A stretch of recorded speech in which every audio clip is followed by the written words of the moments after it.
2018년 국제 정세와 한반도. 2018년 동북아의 뜨거운 여름을 장식한 또 하나의 이벤트는 북중 정상회담입니다.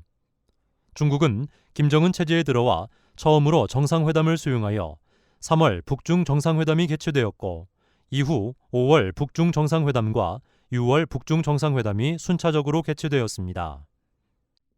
김정은 위원장은 5월 7, 8일 중국 대련을 방문하여 2018년 2차 북중 정상회담에 참석하였습니다. 2차 북중 정상회담에서는 6월 12일 개최될 북미 정상회담을 앞두고 중국과 함께 회담 전략을 논의한 것으로 보입니다. 양국은 1차 북중 정상회담에서 새로운 높이로 강화 발전하고자 강조했던 이후 2차 북중 정상회담에서는 중국 동지들과 굳게 손잡고 나갈 것을 강조했습니다. 김정은 위원장은 6월 19일 3차 북중 정상회담을 위해 중국 베이징을 방문하였습니다.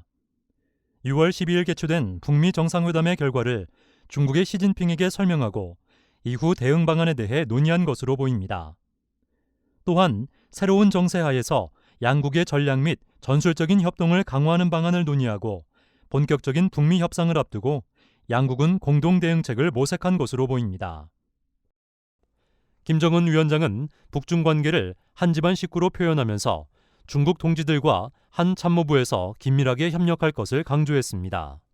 중국 외교부는 이번 방문이 북중 관계를 한층 심화하고 중대한 문제에 대해 전략적 소통을 강화하고 지역 평화와 안정을 촉진하는 데 도움이 되길 바란다고 언급했으며, 북한 조선중앙통신은 조중 최고 영도자 동지들이 단독 담화에서는 현 정세와 절박한 국제 문제들에 대한 신중한 의견 교환이 있었고, 새로운 정세하에서 두 당, 두 나라 사이에 전략 전술적 협동을 더욱 강화해 나가기 위한 문제들이 토의되었다고 보도했습니다. 2018년 5월, 일본과 러시아도 동북아의 뜨거운 여름을 장식했습니다.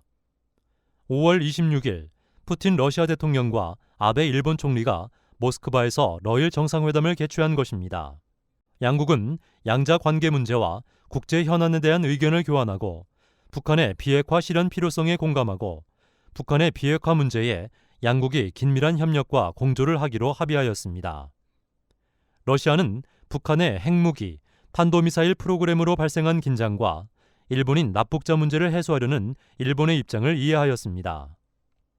양국은 또한 북한 핵 문제 해결을 위한 트럼프 미국 대통령과 김정은 위원장 간의 정상회담이 필수적이라고 강조하였습니다. 5월 정상회담에서 러일 양국은 다방면의 평화와 협력을 강조하였습니다.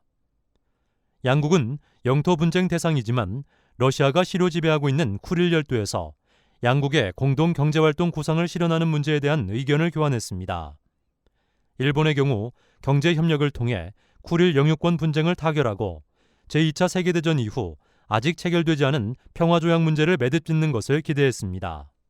푸틴 대통령은 국제 현안 논의에서 한반도 상황에 각별한 주의가 할애됐으며 한반도 지역의 평화 기조 유지에 대한 상호 관심을 확인했다고 밝혔으며, 아베 총리는 북한 상황과 관련한 문제에 대해 긴밀히 토론했으며, 일러 양국은 북한 비핵화 실현 필요성에 공감했다.